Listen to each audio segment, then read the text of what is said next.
여러분들 우리 전 시간에 이어가지고 오늘은 저번에 납세지를 좀 하다가 말았는데요. 오늘은 이어가지고 여러분들 책 238페이지 납세지부터 내용 정리 좀 할게요. 우리 부가치세법에 있죠. 기준이 뭐냐면 또 조금 오래됐으니까 한번 생각해보면 부가가치세는 세금이죠. 세금은 능력설입니다. 능력이 있는 자가 자한테 세금을 부담하는 원칙인데요. 부가치세는요, 소비세입니다. 소비할 수 있다, 능력 있다, 세금 내라 이 말인데요. 소비하는 자가 내면 뭐예요? 소비하는 자가 직접 내면 직접 세고요. 소비하는 자가 직접 내지 않으면요, 간접세인데요. 소비세는 간접세일 수밖에 없어요. 이유는요, 소비하면서 세금 낼 수는 없거든요. 그렇기 때문에 부가가치를 공급하는 사업자 있죠. 부가치를 공급하는 사업자한테 물건값 플러스 뭐예요? 내가 부담한 세금을 같이 줘서 내게 되는 그런 간접세 구조를 택합니다. 그러면 사업자 입장에서는 나의 돈도 받지만 내 물건값도 받지만 세금도 놈 돈도 걷어서 내야 되니까 그때 회계처리, 매출세액은 예수금, 부가세 예수금, 매입세액은요 부가세 세금, 그죠? 뭐 그런 것들을 우리 회계처리 배웠던 것 같아요. 그러면 구체적으로 우리가 부가치세 있죠, 과세하는 원칙이랄지 그 과세표준은 어떻게 되고, 과세거래, 영세면세, 과세표준, 그 다음에 매입세, 그 다음에 신고납부, 이 5개 주제를 빠르게 정리해야지 우리가 원하는 서식을 11개를 할 수가 있어요.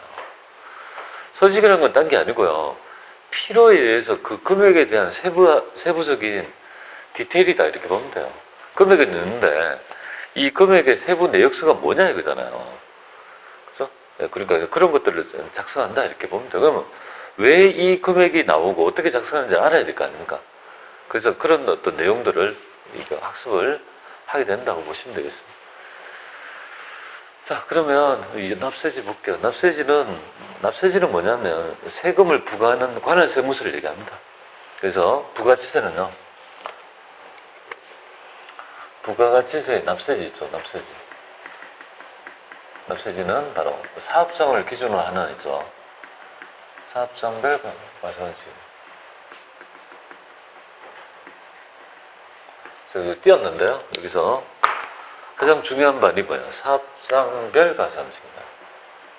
여기는 가장 중요한 기준입니다. 사업장별로 뭐예요?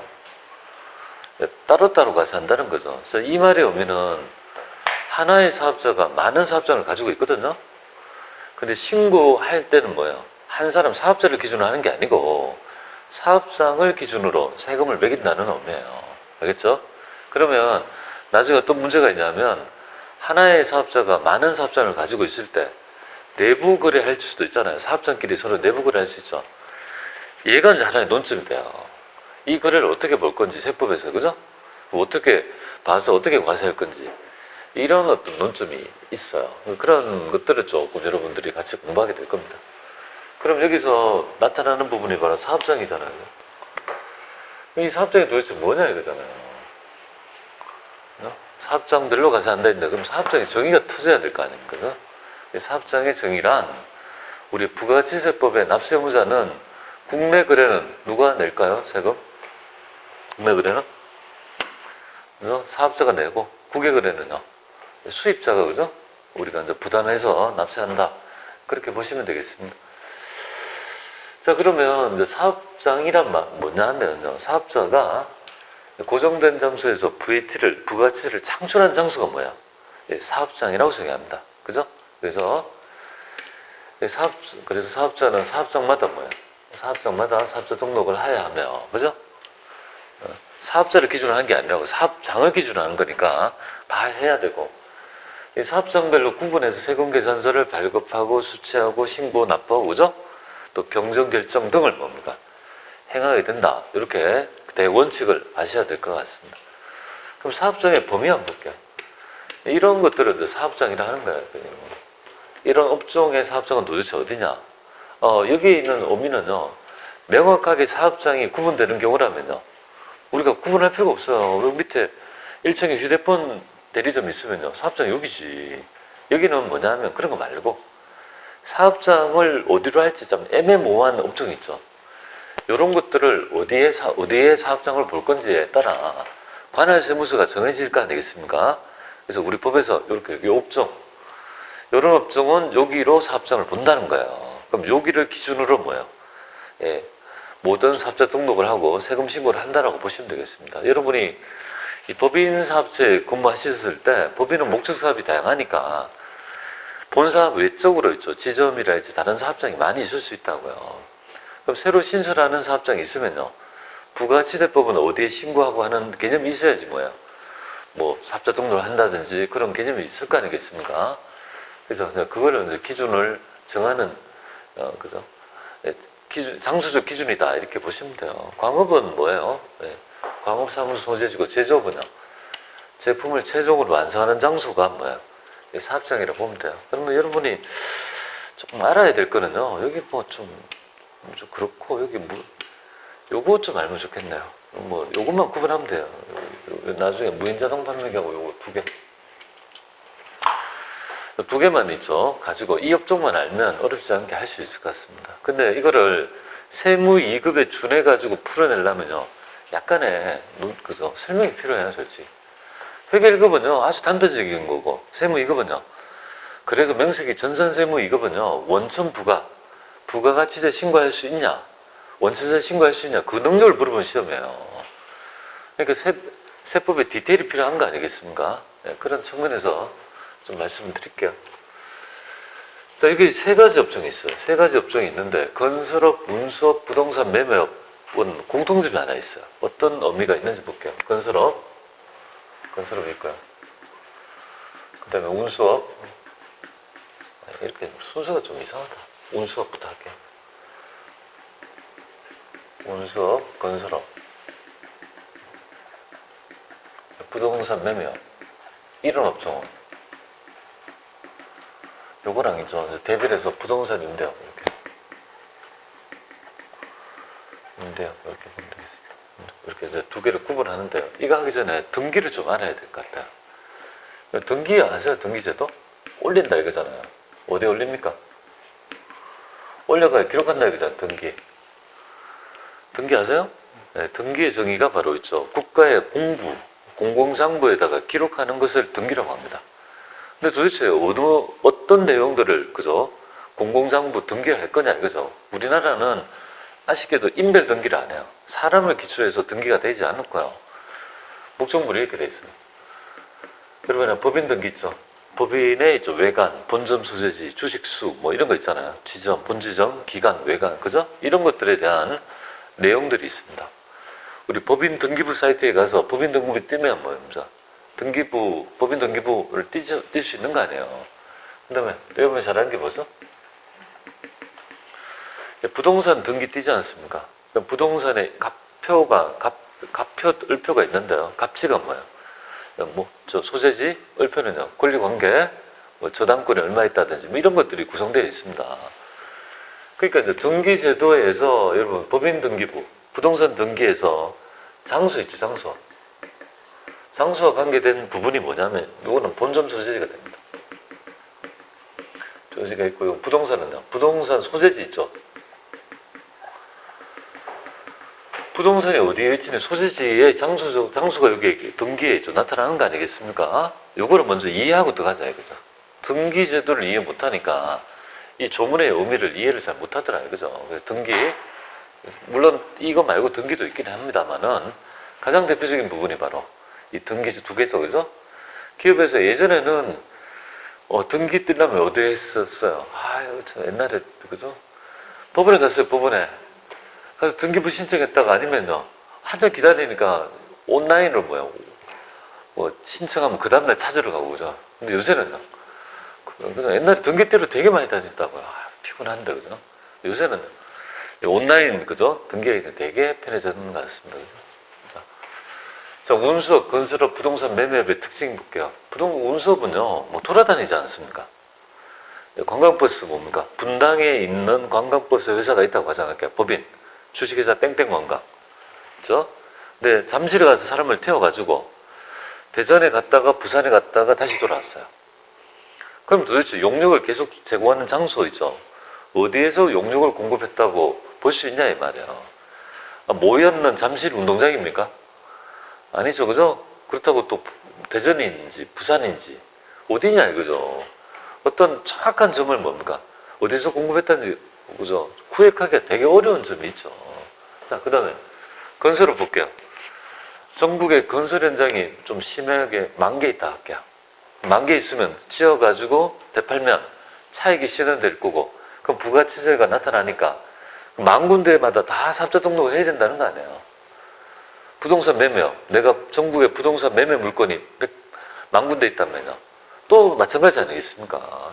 이거 힘들거나 측정이 애매하죠. 그죠? 좀 답답한 느낌 들지 않습니까? 그러니까 이 업종 세 개는 뭐예요?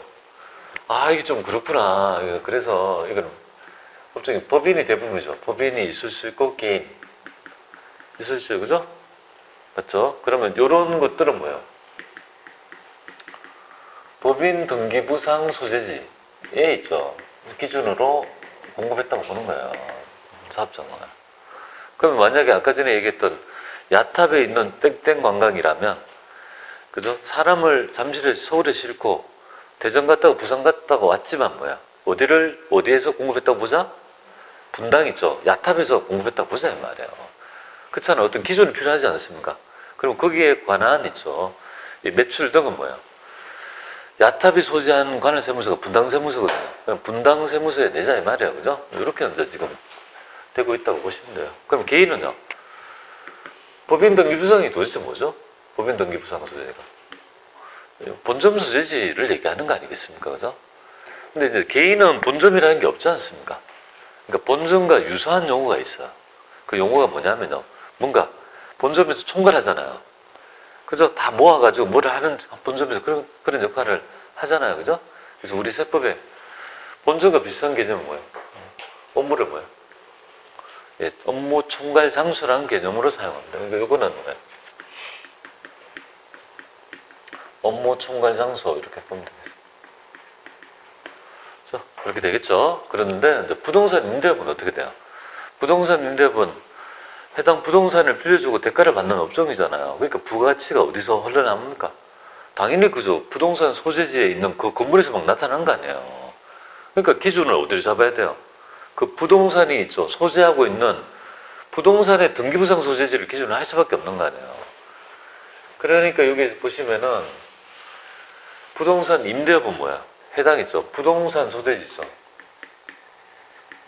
부동산의 등기부상 뭐야? 부동산 등기부상 소재지를 기준으로 할 수밖에 없는 거예요. 아시겠죠? 그래서 요거는 있죠. 법인이라면 법인 등기부로 가고, 요는요. 부동산 있죠. 등기부상 소재지 이렇게 따라가야, 그죠? 가야 되겠죠. 그러니까 부동산의 그죠? 등기부상 소재지 얘는요. 여기 보세요. 얘는 이거 뭐 이렇게 좀 뭐 이렇게 돼 있어. 그냥 이게 필요 없고요. 두 개만 하시면 돼. 뭐 이렇게 사적을 붙여놨다. 아니 이것도 힘들어 죽겠는데 뭐 이것까지 뭘 해. 이거 출제되지도 않아요. 요거만 하세요. 법인사업자는 뭐야? 법인등기부. 요거 개인사업자는요. 업무총괄장소. 요것만 하시고 부동산 임대업은요. 그 부동산의 등기부상 소재 있죠? 요렇게 이제 된다 이렇게 보시면 됩니다. 아시겠죠? 이렇게 좀 구분을 취지를 생각하면 좀 구분이 되겠죠, 그죠? 잘 안 해진다고 이 부분이 외우라면 정말 외우라면 잘 안 해줘요. 그래서 제가 설명을 드렸고요. 부동산 뭐 다단계 판매업, 여러분 우리나라에 다단계가 뭐가 있습니까? 가장 유명한 다단계가 뭐 아메이인가요? 암적인 존재인가? 아메이가? 아메이? 저도 이거 뭐야? 칫솔 아니 저 뭐야? 치약? 치약은 몇십 년 동안 쓴 것 같은데. 저희 집사람이 저하고 결혼한부터 그걸 쓴 것 같아요. 집사람 친구 중에 그걸 하는 사람이 있는 모양이야. 몇 개. 생활용품이죠. 그걸 쓰는데 괜찮아요. 되게. 그런 거는 뭐 다단계가 아니고 또 가격이 더 싸다면 괜찮잖아요. 그죠? 근데 중요한 건 뭐예요? 뭐가 안 좋은 거야? 순진한을 꼬셔가지고 10만 원짜리 100만 원 팔아가 하고 그런 게 문제죠. 그게 유명한 게 뭐죠? 여기 무슨 동이죠? 여기 어디야? 송파 이쪽이 뭐죠? 무슨 동이지? 생각해. 거여동? 거여동 몰라요? 거여동의 대학생 자살하고 쟤만 시사에 발라, 사회적 경제에 발라 아는데 유명한 사건이었는데 대학생이 뭐야? 아르바이트 한다고 했는데 꼬임에 당해 거기 갔다가 그죠? 등록금 날려먹고 자살했던 그 여동 그런 사건이 있었지 않습니까? 그런 게 문제인 거예요. 그래서 이제 그런 게 90년대 후반부터 있죠. 2000년대 초반까지 뭔가 IMF를 거치면서 다단계가 되게 많이 성행했습니다. 솔직히. 그래서 불법 다단계도 많았고요. 근데 지금 현재 우리나라에 남아있는 게 아메이 말고는 있나요? 없나? 굳이 모르겠는데요. 옛날에 하이리빙 같은 게 있었는데 길 가다 보면 하이리빙 뭐 이렇게 그게 다 다단계 회사였어요. 그럼 잘 모르겠고 일단 요새는 뭐 잘 안 보이니까 그러면 다단계 판매업자는 뭐예요? 도대체 어디에 세금을 내냐 이거잖아요. 그럼 자기가 다단계를 돌아다니면서 하는데 뭐고 자기의 주거지가 사업장이 없잖아요, 그죠? 그러니까 어떻게 합니까? 등록한 다단계 판매업자 있잖아요, 그죠? 여기 한국 아메 있잖아요, 그죠? 코리아가 유치한이죠. 그 사업장의 소재지를 기준으로 세금을 낼 수밖에 없는 거 아니냐, 그죠? 뭐 그런 얘기예요. 잠깐 말씀드렸고요. 요거는 알아야 돼요. 나머지 몰라도.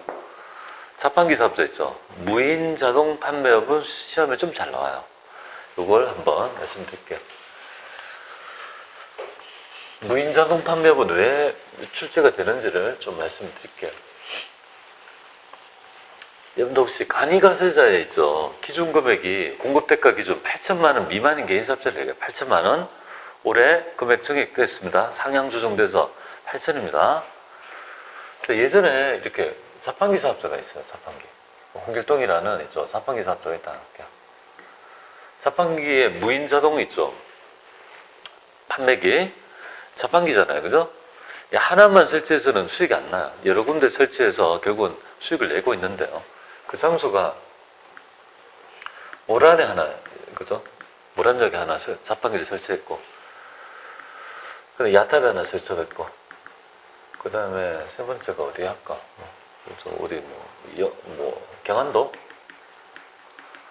경안도 경안도 모르신 분 있나요?